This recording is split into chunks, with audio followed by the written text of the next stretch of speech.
ونادى أصحاب الأعراف رجالا يعرفونهم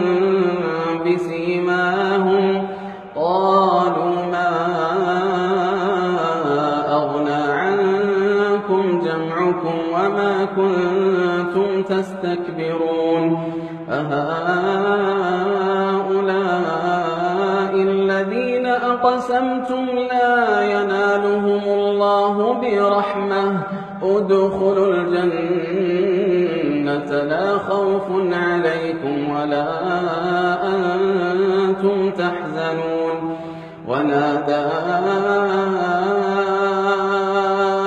أصحاب النار أصحاب الجنة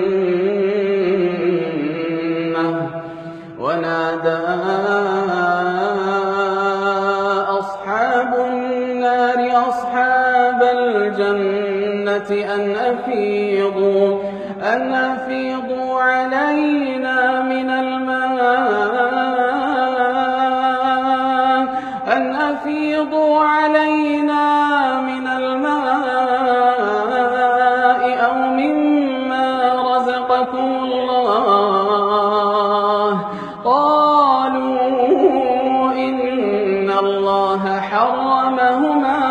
قالوا إن الله حرمهما على الكافرين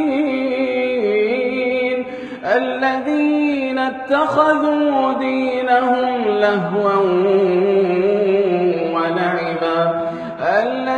اتخذوا دينهم لهوا ولعبا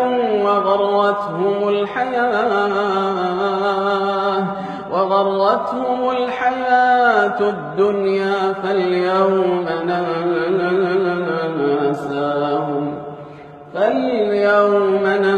ننساهم كما نسوا لقاء